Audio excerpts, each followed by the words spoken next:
Hi friends. So today in this video we are going to learn about disk scheduling.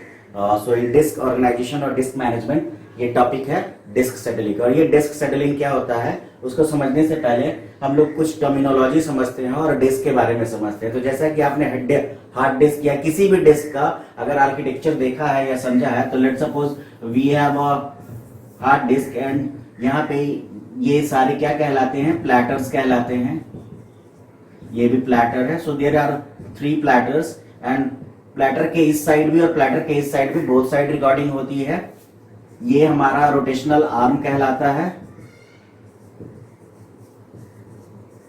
और इस rotational arm के साथ साथ एक हेड की असेंबली होती है जिसपे की हेड्स लगे हुए होते हैं। और ये हेड्स प्लेटर के बोथ साइड पे, क्योंकि प्लेटर के दोनों साइड रिकॉर्डिंग होती है,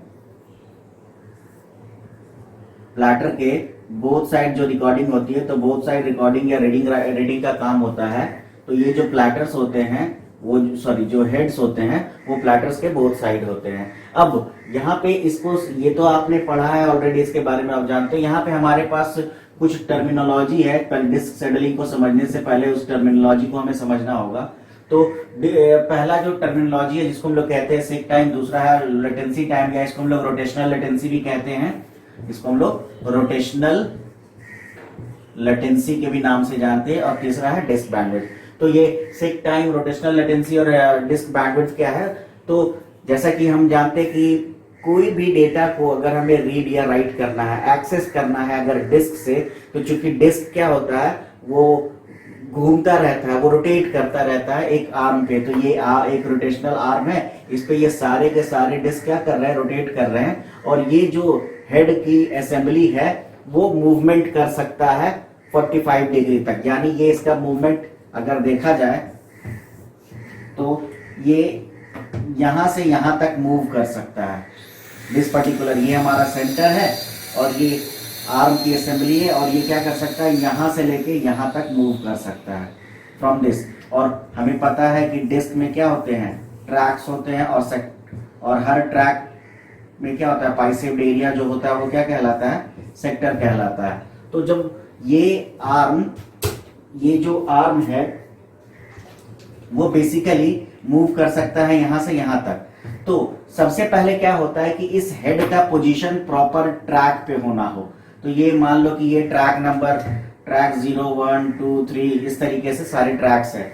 तो सबसे पहले करना क्या होता है, ट्रैक का पोजीशन करना है। तो हमारे पास जो ट्रैक है वो ट्रैक हमें 2 पे पोजीशन करना है। और अभी हम लोग किस जगह पे हैं, ट्रैक 3 पे। तो हम लोग क्या करेंगे, इस आर्म को थोड़ा सा मूव करेंगे। तो अब ये देखो ट्रैक 2 पे इसका पोजीशन हो गया। थोड़ा और मूव करोगे ट्रैक 1 पे, थोड़ा और मूव करोगे ट्रैक 0 पे। और इस तरीके से ये जो मूवमेंट है यहां से यहां तक के मूवमेंट में हम सारे के सारे ट्रैक को क्या कर सकते हैं, एक्सेस कर सकते हैं। तो ये जो हेड का जो आर्म का पोजीशन प्रॉपर ट्रैक पे करना है, इसी टाइम इसमें जो समय लगता है वो कहलाता है सीक टाइम। वहीं पे जब रोटेशनल लेटेंसी की बात करते हैं तो मान लो हमने क्या किया, हमने ट्रैक का पोजीशन ट्रैक 2 पे कर दिया, ठीक है, लेकिन जो डेटा था वो हमारा पर्टिकुलर इस सेक्टर पे था। तो अब क्या होगा, ये डिस्क घूम रहा है, रोटेट कर रहा है। तो ये यहां से घूम के जब यहां पे आएगा और हमारा पोजीशन 2 पे ही है, तो ये मूव करता हुआ यहाँ पे पहुंचा। तो यहां से यहां तक पहुंचने में, मतलब जिस जगह पे है और वो ट्रैक हेड के नीचे आने तक में जो समय लगेगा उसको हम लोग कहते हैं रोटेशनल लेटेंसी या लेटेंसी टाइम। और वहीं पे जब हम लोग डिस्क बैंडविड्थ की बात करते हैं तो यहाँ पे हम लोग बात करते हैं थ्रूपुट ऑफ डिस्क की। यानी ये जो डिस्क है यूनिट टाइम में कितना बाइट डेटा ट्रांसफर कर सकता है, how much data it can transfer in unit time. और ये जितना ज्यादा से ज्यादा डेटा ट्रांसफर करेगा उतना हमारे लिए बेहतर होगा, क्योंकि हम उतना बहुत जल्दी काम कर पाएंगे। क्योंकि सबसे इंपॉर्टेंट फैक्टर तो ये होता है कि हम जो टाइम है हमारा, वो जो बीच का वेटिंग टाइम है या फिर जो एक्सेस टाइम है, अगर उसको हम कम करते हैं तो हमारे सिस्टम की का थ्रूपुट जो होता है वो बढ़ता है। ये हमने पढ़ा है, सभी जगह यही हो रहा था, चाहे वो आप सीपीयू शेड्यूलिंग की बात कर रहे हो या सीपीयू मैनेजमेंट में या मेमोरी मैनेजमेंट में, हर जगह यही है कि एक्सेस टाइम को कम करना है। तो जब एक्सेस टाइम को कम करना है, तो एक्सेस टाइम जब कम करने की बात करते हैं तो एक्सेस टाइम को कम कैसे किया जा सकता है। तो यहां पे जब हम लोग डिस्क बैंडविड्थ की बात करते हैं तो अब एक्सेस टाइम क्या हो गया, इन दोनों टाइम को यहां पे मिला के कहा जाता है डिस्क का एक्सेस टाइम। सीक टाइम और लेटेंसी टाइम दोनों को जब मिला देते हैं तब वो क्या कहलाता है, एक्सेस टाइम। यानी इस डिस्क का access time is equals to seek time plus latency time. अब क्या कर रहे हैं कि ये जो हमारा एक्सेस टाइम अगर ज्यादा होगा तो डिस्क का बैंडविड्थ क्या होगा, कम होगा, क्योंकि वो एक्सेस करने में मतलब डिस्क में हेड का पोजीशन, ट्रैक का पोजीशन करने में ही समय ले रहा है और उस टाइम पे वो चाहता तो डेटा ट्रांसमिट कर सकता। तो इस डिस्क के बैंडविड्थ को हम इंप्रूव करना चाहते हैं कि इंप्रूवमेंट हो और बेहतर हो, तो हम क्या कर सकते हैं, तो उसके लिए हमें क्या करना होता है, डिस्क शेड्यूलिंग करनी होती है। यानी किस तरीके से हम लोग डिस्क से डेटा एक्सेस करें, मतलब उसका तरीका क्या होगा, कौन सा मेथड इस्तेमाल करें एक्सेसिंग का, जिससे कि हमारे जो डिस्क बैंडविड्थ है वो इंप्रूव हो सके। तो वो इंप्रूवमेंट कैसे होता है, उसके लिए हम लोग डिस्क को शेड्यूल करते हैं। और जब हम लोग डिस्क शेड्यूलिंग की बात करते हैं तो there we have various algorithms for disk scheduling. तो सिर्फ डिस्क शेड्यूलिंग के हमारे पास डिफरेंट जो मेथड्स हैं, उनमें जो सबसे पहला मेथड है जिसको हम लोग कहते हैं फर्स्ट कम फर्स्ट सर्व, जो दूसरा मेथड है जिसे हम लोग कहते हैं shortest seek time first, the third method is scan scheduling and the next method is C scan scheduling and look and C look method. So there are almost we have 5 or 6 methods for disk scheduling. So what happens in disk scheduling? तो जो सबसे पहला हमारे पास algorithm है या method है जिसको हम लोग कहते हैं फर्स्ट कम फर्स्ट सर्व, और ये बहुत ही सिंपल अप्रोच है। और इस सिंपल अप्रोच में क्या होता है कि जैसे जैसे रिक्वेस्ट आएगा डेटा को एक्सेस करने के लिए कि पर्टिकुलर इस ट्रैक इस सेक्टर से हमें डेटा एक्सेस करना है या डेटा रीड करना है या राइट करना है, तो वो जैसे रिक्वेस्ट आएगा उसी तरीके से रिक्वेस्ट को हैंडल किया जाएगा। जैसा कि हम लोगों ने प्रीवियस में बहुत सारे first come first serve methodology को समझा है कि पहले जो रिक्वेस्ट आया उस रिक्वेस्ट को पहले प्रोसेस किया जाएगा, फिर दूसरा रिक्वेस्ट आएगा। तो होता क्या है कि जब हम लोग फर्स्ट कम फर्स्ट सर्व की बात करते हैं तो ये सिंपलेस्ट अप्रोच है, और यहाँ पे जो रिक्वेस्ट एक्सेस के लिए डिस्क के पास पहले आएंगे उनका प्रोसेस पहले होगा। वहीं पे जब हम लोग बात करते हैं शॉर्टेस्ट सीक टाइम फर्स्ट की, तो शॉर्टेस्ट सीक टाइम फर्स्ट ये बिल्कुल आप याद करो, हमारे पास शॉर्टेस्ट जॉब फर्स्ट मेथड था प्रोसेस मैनेजमेंट में, यहाँ पे बिल्कुल वैसे ही है।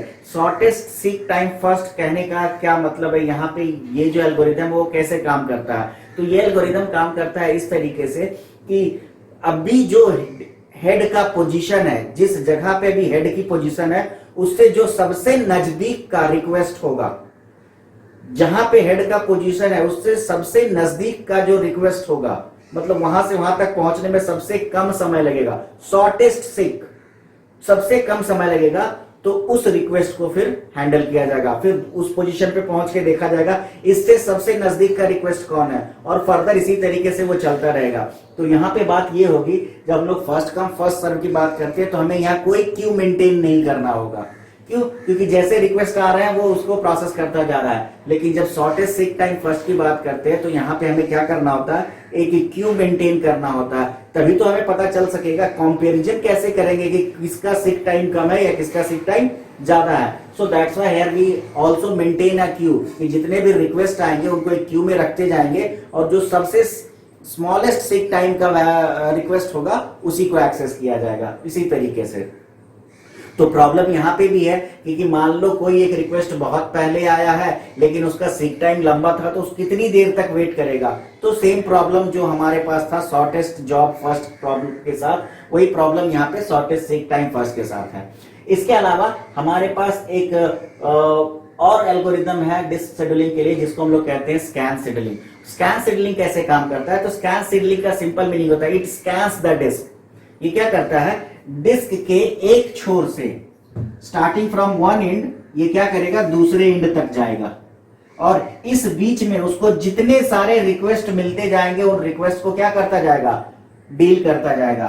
ठीक है, और इस छोर पे पहुंचेगा और उसके बाद वापस क्या करेगा, ये इधर से रीड करता हुआ इस पोजीशन पे चलेगा, और फिर सेम यहां से यहां तक और यहां से यहां तक, फ्रॉम डिस्क का एक पॉइंट से दूसरा पॉइंट और दूसरे पॉइंट से पहले पॉइंट, मतलब एक एंड से दूसरा एंड, मतलब starting to end end from end to start, वो क्या करता जाएगा, स्कैन करता जाएगा, और बीच में उसको जितने सारे रिक्वेस्ट मिलते जाएंगे इसके दरमियान, उसके मूवमेंट के दरमियान, वो उसको क्या करता जाएगा, रिक्वेस्ट को प्रोसेस करता जाएगा। लेकिन यहां पे एक प्रॉब्लम ये थी कि अगर ये यहां से यहां तक जा रहा है और कोई रिक्वेस्ट यहां का है और हेड का पोजीशन यहां पहुंच गया, तो ये कब तक वेट करेगा, तो पहले ये डिस्क ये यहां से यहां तक पहुंचेगा, फिर वापस इधर का जो रिक्वेस्ट होगा उसको हैंडल करता हुआ यहां पे जब पहुंचेगा तब इसके प्रोसेस को एक्सेप्ट किया जाएगा, यानी इसको प्रोसेस किया जाएगा। तो यहां इस डिमेरिट को दूर करने के लिए क्या किया गया, एक मेथड लाया गया जिसका नाम था सी स्कैन। तो सी स्कैन इसका नाम इसलिए पड़ा कि थोड़ा देखो, ये दिस इज सी, मतलब कि ये है सर्कुलर है लेकिन कहीं पे बीच में एक दूसरे से जुड़ा हुआ नहीं है, यानी अगर आप यहां पे पहुंच रहे हो तो यहां पर पहुंचने के लिए वापस आपको फिर इस शहर से ही आना होगा, ठीक है। तो सी स्कैन सिग्नलिंग क्या कहता है कि आप एक छोर से दूसरे छोर पहुंचो, लेकिन अब दूसरे छोर से पहले छोर पे पहुंचोगे तो आपको स्कैन नहीं करना है, आप डायरेक्ट यहां तक पहुंचे फिर तुरंत आप अपना पोजीशन यहां से करिए। तो यानी ये वन डायरेक्शनल हुआ, हेड एक डायरेक्शन से दूसरे डायरेक्शन में पहुंचा और जैसे ही दूसरे डायरेक्शन में पहुंचा ये लास्ट पॉइंट पे पहुंचा, वापस इसको कहां पहुंचा दिया जाएगा, फर्स्ट एंड पे, और this method is called C scan method. इसके बाद हमारे पास एक मेथड है look and C look method. तो look and C look method को हम लोग स्कैन और सी स्कैन का जो अभी इम्प्लीमेंटेशन देखते हैं प्रैक्टिकली, एक एग्जांपल को लेके इन सारे को, वहां उसके बाद इसको समझने की कोशिश करते हैं। Here we have the request and the initial position of head is it's 25. Okay, so the initial position of the head is at 25 and the request is 50, 20, 20 45, 55, 95, 35, 120, 65 and 150. So just see here what happens in first come first serve method. So where is the position of the head is where somewhere this position, at this position. So what happens when we use first come first serve, then the first request is what, 50. So the movement of head is at 50. Now again the second request is for 20, so then head goes to 20. Now just count the movement, तो 25 से 50 मतलब 25, फिर 50 से 20 30 movement, केवल हम लोग movement count कर रहे हैं। फिर कहां पे हमारा अगला रिक्वेस्ट है 45, here is 45, so from 20 to 45 it is 25, sorry it is 20 to 45, oh sorry 25, and again from 45 to 55, here 10, again from 55 to 95, this is 95, so here we have 55 to 95, this is 40. Now again it is 35, let's go to 35, here we have 35, so from 95 to 35, so it is 60, again from 35 to it is 120, so here we go at 120, so 120 and 35, 65 plus 20, 85, again from 120 to 65,